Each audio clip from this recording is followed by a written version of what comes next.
One thing we can notice about all Hindu iconography and so on, images, statues, pictures, is that in Buddhism and Hinduism both, there is this posture, this mudra, giving us assurance.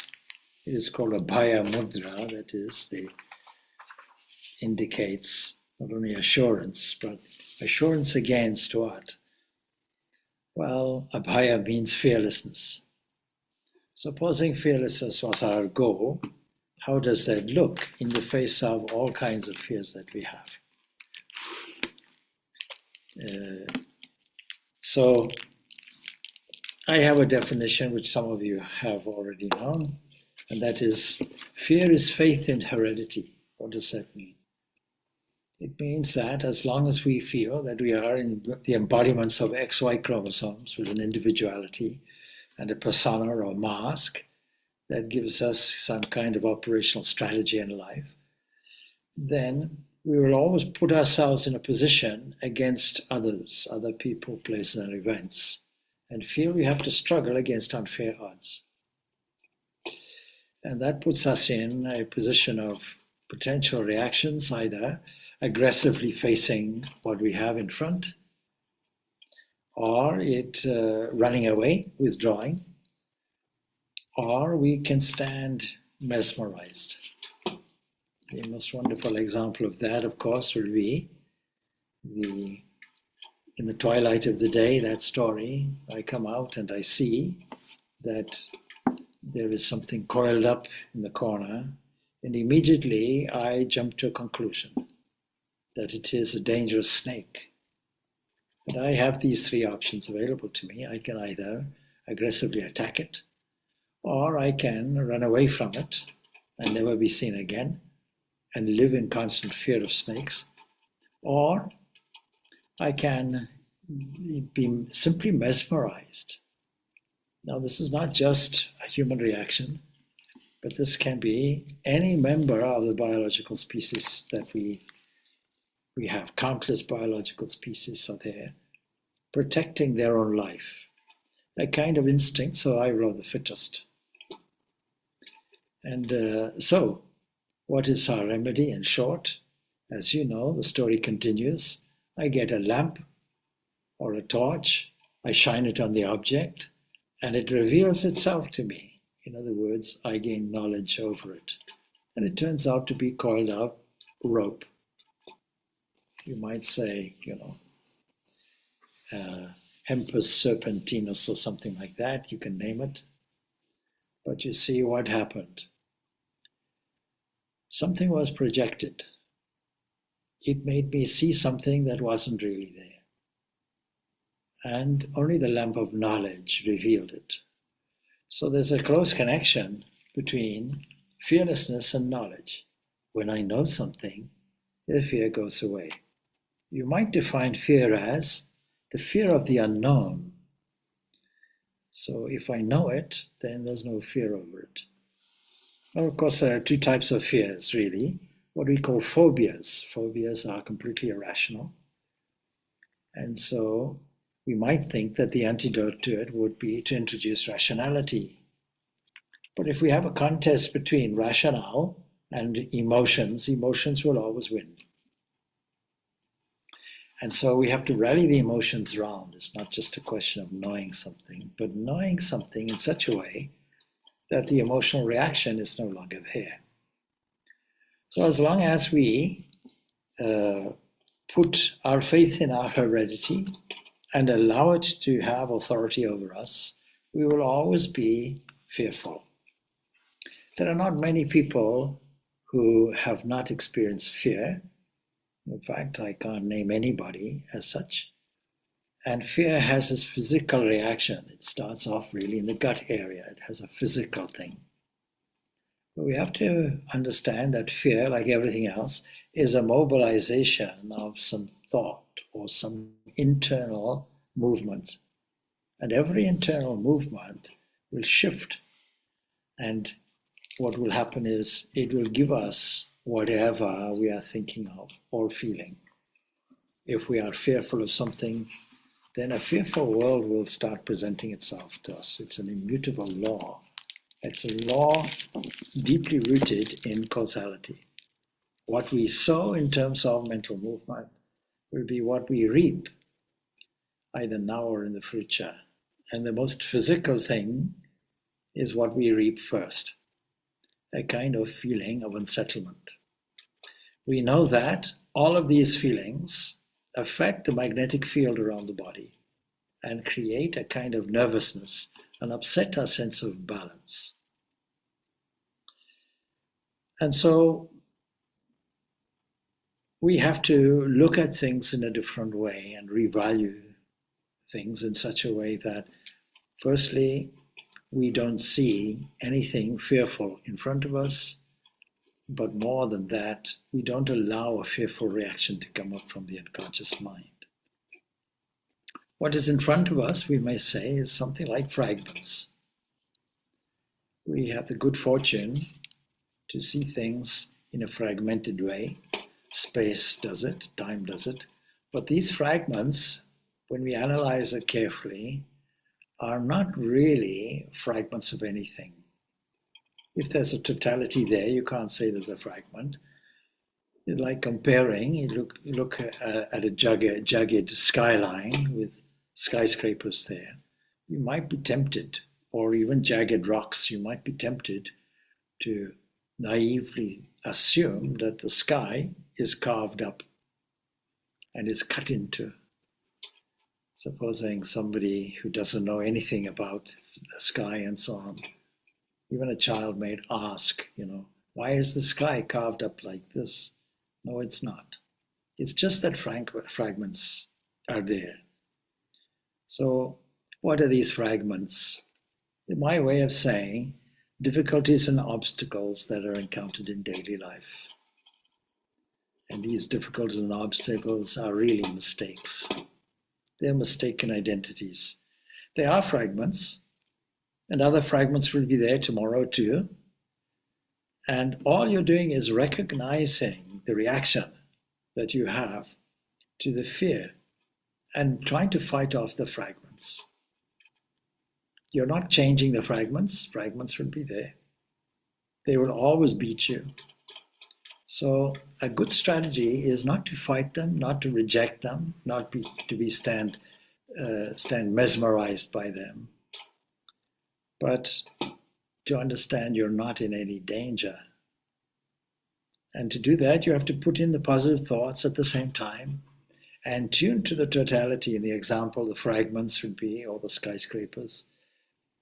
But you see the totality in the allegory would be the infinite sky.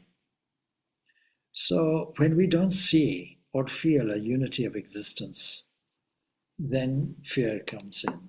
There's no doubt about that. Then how to get a feeling of this totality? We have to cultivate this bit by bit, since all our view is based on the limitations imposed by time and space and habits and experience and learned behavior that always surfaces. In terms of phobias, of course, there are innumerable phobias. Phobias of spiders, phobias of physical things. But you see, there are also irrational phobias about other things as well. Subtle things. When we do the Enneagram and Essence of Truth, we bring up two things that sustain our existence. Our existence as we live it from day to day. One is a kind of feeling in me that there's a gap that needs to be fulfilled from the outside called desires. And that is completely against the fears which are there. And the primary desire is to exist perpetually, immortality. All the Upanishads deal with the subject of immortality. And so the primary fear is fear of death or non-existence. All the others are subsidiary fears from it. And if you take the various kleshas described in the Patanjali Yoga Sutras, you'll see the final one will be clinging to life. We discussed this with somebody yesterday. So clinging to life, why? It is deeply embedded in our psychology, it's deeply embedded in our physiology, it's deeply embedded as a survival mechanism. And it's a valuable thing. Supposing we had no fear of wild animals, then we would have no need to defend ourselves. We would simply allow ourselves to be eaten. Don't forget, when you're faced with a lion in Africa, you may be on safari and take lots of photographs and deem this as one of your big five and enjoy this. But from the lion's point of view, your lunch. So be careful. There are some examples in Zimbabwe of people who befriend lions, even cultivate them, a friendship from when they are lion cubs. And unfortunately, when the lion gets too big, its wild nature takes over, and it only takes a playful swipe and you're gone, you're dead. So we have to be cautious in order to physically survive. And the benefit of physically surviving is we have equipment. That equipment is there to assist us on our journey. We have this earth car, which is a physical body. The useful thing, we have to look after it. And then even in bringing up children or in trying to get something done, the motivating factor is the same as the motivating factor in the whole of the universe. There's in the Kathopanishad, a great fear is described.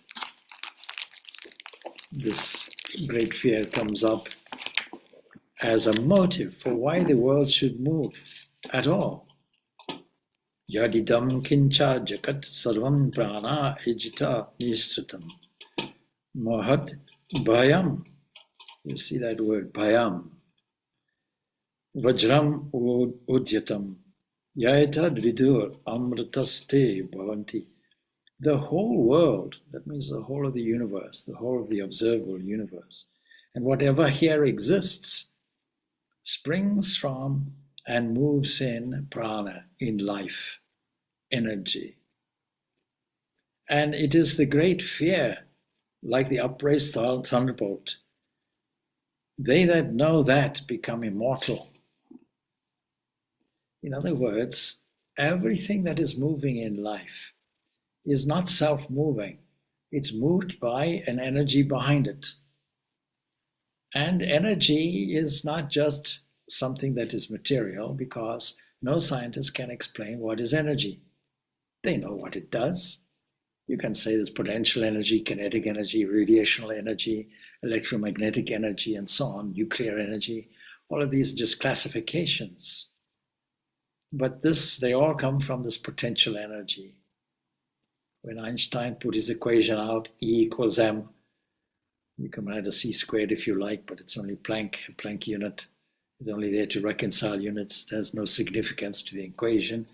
It is resolved, everything is resolved back into this energy. It's a re-echoing of what is told here in the Upanishads. So, what kind of energy will be there? It must be potential energy. What is it? Why is it there? There's no answer to it, except to say, by its effects.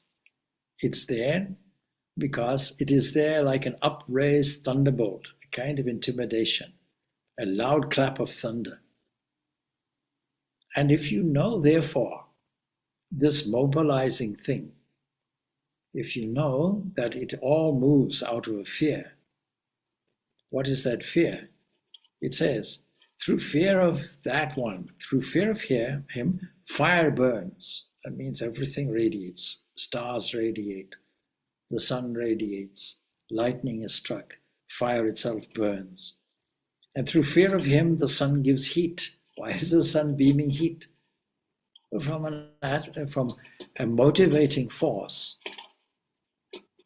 And then through fear, both Indra, that is the chief of all the deities, if you will, lord of the fundamental subtle elements, the wind and death, the fifth, they all speed on their way. So the source and sustaining power of the universe is this thing which we call Brahman. That is, this one without a second, but it's also a totality, looking like fragments to us, and we run away from them. And so it is controlled by Brahman. All the laws of nature are laws, no doubt. They are conditions for controlling. And it is here represented as divine energy, prana, the life-giving power. Jagato mula prana pada laksham prana pavitri api hetudvai. So it's a good motivating factor. Reward also is a good motivating factor. You'll see it used in all psychology, but it's short term. And therefore, survival techniques, reactions that promote our survival. And survival meaning not just biological survival, but also survival of all the peripheral things around it, such as the way of behaving, a carefully constructed mask that we use. And so, what are these subtle fears? A fear of having no meaning, a fear of people not liking us, a fear of no reward in life, a fear of not uniting with the other, a fear of being rejected. These are all subtle fears which lie deeply in our psyche. So, how to look at these fragments differently, knowing that there's a totality there. Academic knowledge alone will not be sufficient. We have to rally around the deep feelings about it and make a reformation of the whole unconscious mind, which is putting in phrases such as if, an uncertainty, and but, a feeling of excuse. Or whatever range we tune into or see, such as worry, anxiety, fear, and so on, these things will be supplied to us. So it's not a good formula. The current we don't tune into is also there. Therefore, we should program ourselves into something more positive. So if you know something, the fear goes away. How to know it? And this is where our philosophy will help. To overcome thoughts, we have to put thoughts of divine grace in. We have to say something like, you are the infallible, show your glory everywhere. And keep repeating this over and over again and see that things will change. We have to bear in mind and say repeatedly that fear will be made manifest. It generates fear. Fear generates fear. Anxiety generates anxiety. That which you fear will definitely materialize. So after reaching the point of saying something like, the kingdom of heaven is here, where I stand, not something to come, not even anxiety about immortality or afterlife. What is there that I have to retreat from? So it is actually unnecessary to make a retreat. To reenact any painful scenes and then open your eyes and remind yourself that you are in the present age. That's the technique. And then to reenact the scene again and again and again, whatever is you're fearing. And after that, turn around and have a good laugh at it. A sense of humor is necessary. In this way, fears and other negative emotions will be conquered. Try to find an excuse or an explanation for whatever you fear. Rationalize it. That's the first thing. Give thanks for the problem being there. Saying, you were there, and I climbed over you, so I'm no longer afraid. And this is a technique used in severe fears, irrational fears, such as phobias. Find out what is the rationale for it. There's always the example I quote of Harris and who writes a story from Eric Byrne, in the context of transactional psychology or transactional analysis. That there was somebody who had a phobia, a fear, irrational fear of putting a hat or a coat on a bed. And it seems that this fear came from an instruction from this person's mother. And the psychologist wisely said, why don't you go and ask your mother why this was your instruction? Now, it was a huge thing, and also led to other subsidiary ways of behavior. And so, all right, mother, do you remember you said when we were small, never to put a hat or a coat on a bed or a table? Can you tell me why? Oh, that small thing. There's a big thing. Oh, that small thing. Well, you see, we were in the middle of a depression, and all the children in the neighborhood would have lice in their hair. Naturally, we can't spread that, by putting a hat or a coat, something that's been on your head or near your body, and spread it like that. Okay. Now that's all gone. It's all dissolved. So fearlessness and knowledge can be equated. And our goal in life, of course, is knowledge, since we're all suffering from ignorance. The only antidote is knowledge. And when we say knowledge, we're not talking about academic knowledge. It can start like that. But we're also talking about understanding, a deep understanding, rallying the emotions around so that fear dissolves completely. So, if we are to do that, we have to engender faith. And faith in what? There has to be a way of revaluing everything and reassigning it to the divine, seeing everything as just one unity expressing itself in a manifest way through the media of time and space and causation. And that requires repetition. What we call practice means repetition, repeating the concepts time and time again until we understand it deep, deep in the gut, deep in the heart, deep in the head. We should not react to negativity just by ignoring or fighting it. We should acknowledge it as a shadow and let it be. We should look at fear. We should acknowledge it as a shadow only. Don't try to avoid looking at it. Just let it be.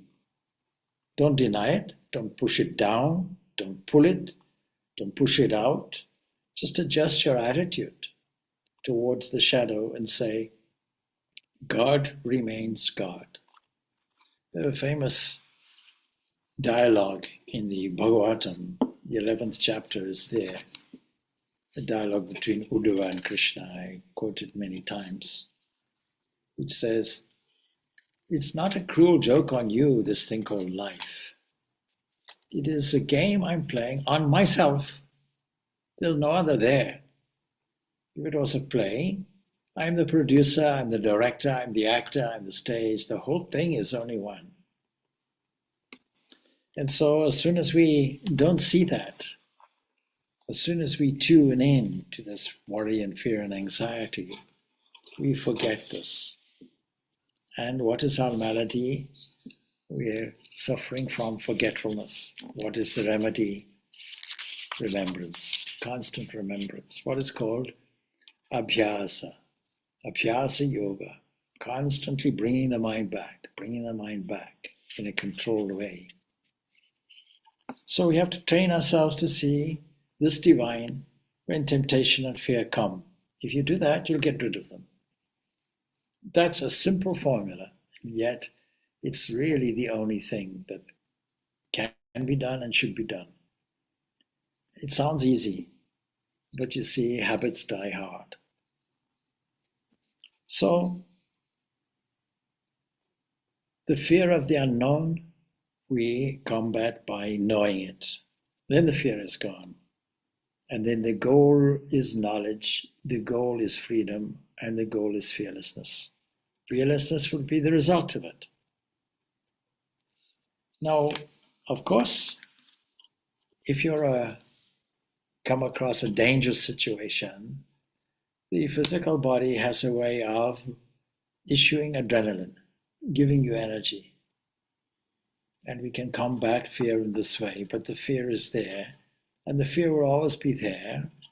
We have to acknowledge it, let it come, let it go, and then replace it with something else, something more productive. So that's the old formula that I mentioned some time ago. There is the initial reaction, then a kind of revaluation of it, followed by a determination of putting out a new behavior. So unlike the biological side of things, we have the capacity to rationalize something. We have the capacity, on the basis of that rationalization, to create a new reaction. And every reaction repeated will go into the subconscious area. It'll form a new fearless habit. So that our immediate reaction will be fearlessness. Do we have some examples of that? Yes.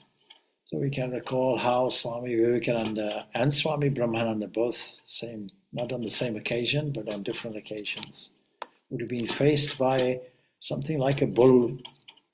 Swami Vivekananda recalls going to a temple there in Varanasi, and they're being faced by a monkey, a very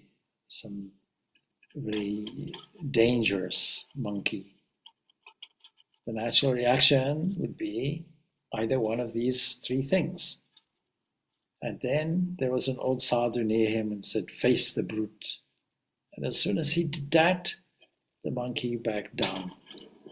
So it requires a kind of courageous attitude which says, I have nothing to fear, since what is in front of me, what is around me, what is left, what is right, what is above, what is below, is my most beloved. It is only what religion calls God, what philosophy calls Brahman, what we can call that one without a second. Do we ourselves experience it? Yes. We don't have only this waking world as our only state of consciousness. We can drift off into a different world, into a dream, where we can see a number of seeming paradoxes and contradictions. If I have my leg chopped off in this waking state and got gangrene, and I see it carried away in a bucket and I say farewell to it, then it seems to me that in a dream, with two legs, I can play football and win a game. So where did this new leg grow from? How did it work? You may say it's only a dream, yeah, but only because we're evaluating it from the waking state. But all the components of reality are there. And we have fears in dreams also. Common dream is being cornered, let's say, to a precipice and then falling. All kinds of unconscious fears we carry across from the waking state. All our hopes, all our fears, all our wishes, all our desires, legitimate or otherwise, all get carried over and are the wonderful, wonderful divine message given to us from the cosmic mind to say, please attend to this, please attend to that.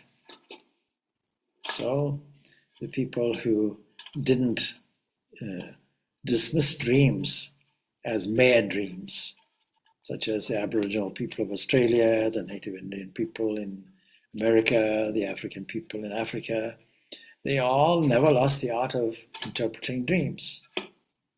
And they know immediately what it means.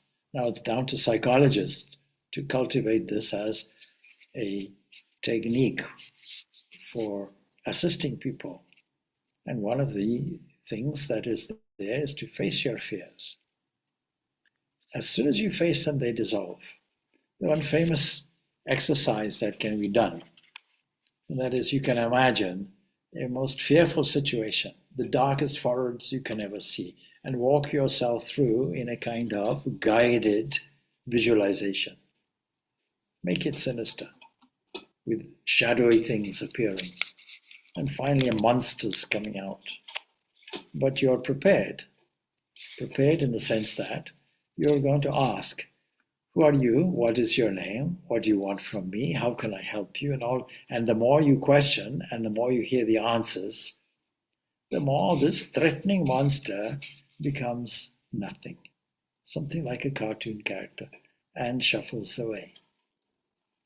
It is called, in some people's language, we call it transforming demons into diamonds, making something valuable to you, dialoguing with them. Thing is, as soon as you face something, a situation or a person, where their true reality reveals itself, and their vulnerability also reveals itself, all that fear goes away. So this is the practical value of psychology and philosophy together.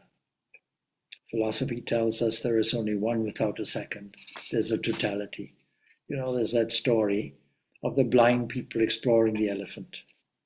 And one person holds the trunk, says it's like a hose pipe. One the tail is like a rope. One the ear, it's like a plantain leaf. One holds the legs like a pillar, like that. It's a well-known story contained in Hinduism and Buddhism alike. Many of the stories carry over. Many of the stories come in as the Jataka tales or Aesop's fables eventually comes out as. So, naturally, not seeing the totality, only feeling out the interpretation of the fragments, they'll come out with different conclusions. But all of it will be wrong because they never saw the totality.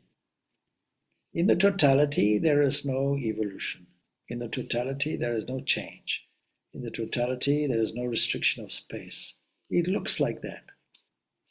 So with a little fun, do you believe in evolution? No, I believe in totality. If I believe in totality, I cannot believe in evolution. It's only apparent changes taking place. And I get sucked into it and think that this is reality and become reactive over it, including being fearful. So unity is the goal. And our fundamental fear essentially is the fear of separation. Knowing intrinsically that our nature is one without a second, it comes through in the interpreted way as being immortal. You can never imagine yourself dead or dead. Dying, yes. The dead, no. You can have a dream about it, but then there'll be somebody looking. So this demise is not there. And the very fact that we say I really means that we feel this I will never go. But then the wrong identification with the psychophysical. That creates all our problems. If I had organized it a bit better, I started off thinking I'll do it in the hall where there is a board. But anyway, you know my famous diagram. There's a circle cut in half. On the one side is a figure consisting of what I call my body and what I call me and what I call my mind. It's a misunderstanding. There's no such thing. No such thing as my mind or my body. And then opposed to that will be different people and places and events. And I feel I have to struggle against these in order to make this one little segment survive. But there's another way.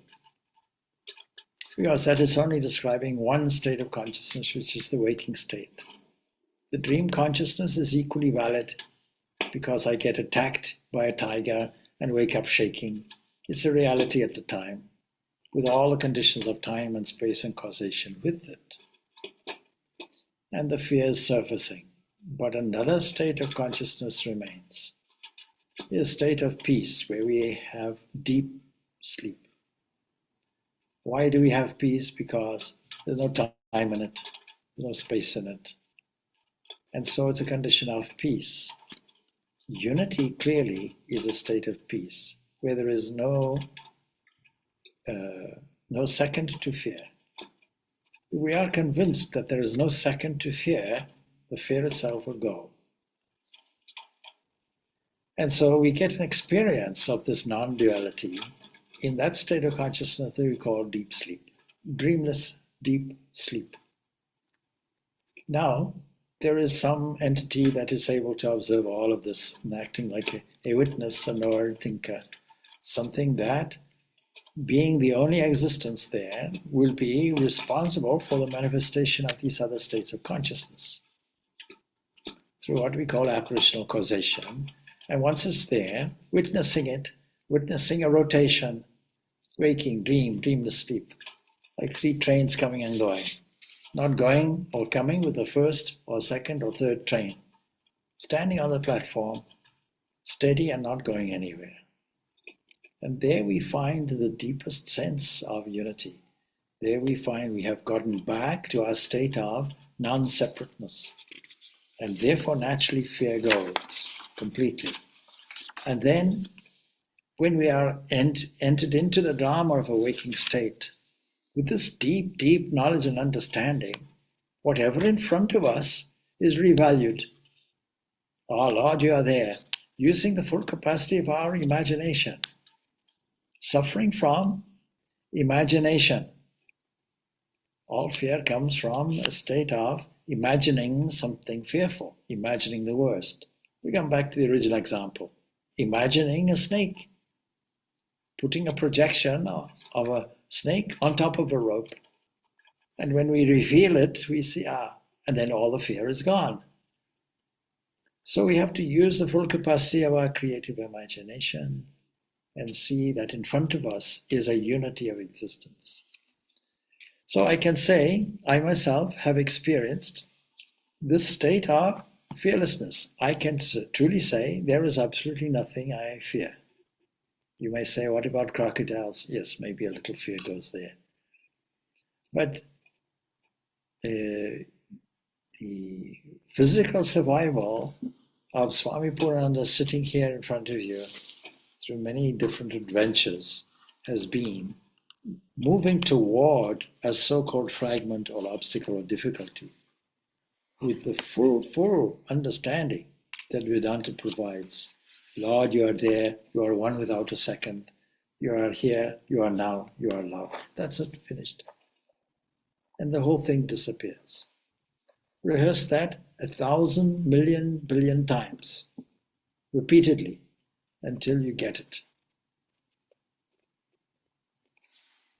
Swami Vivekananda, in his wonderful series of lectures combined called Jnana Yoga, has this real and apparent man chapter. He says,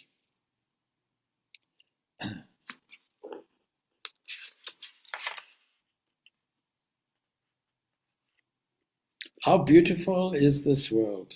He alone has the right to say that it is all good. This would be the great good to the world resulting from such a realization that instead of this world going on with all its friction and clashing, if all mankind today realize only a bit of that great truth, the aspect of the whole world will be changed, and in place of fighting and quarreling, there would be a reign of peace. This indecent and brutal hurry which forces us to go ahead of everyone else will then vanish from the world. With it will vanish all struggle, with it will vanish all hate, with it will vanish all jealousy, and all evil will vanish away forever. Gods will live then upon this earth. This very earth will then become heaven. And what evil can there be when gods are playing with gods? I want to tell you, emphasize that section. When gods are playing with gods. When gods are working with gods, and gods are loving gods. That is the great utility of divine realization. Everything that you see in society will be changed and transfigured then. No more will you think of a person or man as evil, and that is the first great gain. No more will you stand up sneeringly, cast a glance at a poor man or woman who has made a mistake. No more ladies will will you look down with contempt upon the poor woman who walks the street in the night, because you will see, even there, God himself. No more will you think of jealousy and punishments. They will all vanish, and love, the great ideal of love, will be so powerful that no whip and cord will be necessary to guide mankind aright. And then he goes on to say very powerfully, if 1/1,000,000th part of the men and women who live in this world simply sit down and for a few moments say, you are all God, O ye men, O ye animals, and living beings, you are all the manifestations of the one living deity. The whole world will be changed in half an hour. Instead of throwing tremendous bombshells of hatred into every corner, instead of projecting currents of jealousy and of evil thought, in every country people will think that it is all he. Now, nothing has been mentioned here about fear, but why are people fighting? It is because of the sense of separateness and individualities on a national basis. My country, this is my country. These are my people, this is my ethnicity. This is, in other words, this is my separateness. We have this thing called United Nations that catches on to this idea of unity. There's no doubt.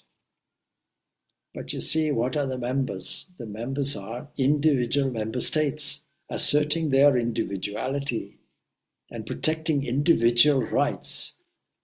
There's no common basis, really, of a total humanity, never mind about a divine unity. So, He is all that you see and feel. How can you see evil until there is evil in you? How can you see the thief unless he is there sitting in the heart of your heart? How can you see the murderer until you are yourself the murderer? Be good and evil will vanish for you. The whole universe will thus be changed. It is not only your fear and your negative tendencies which can be overcome.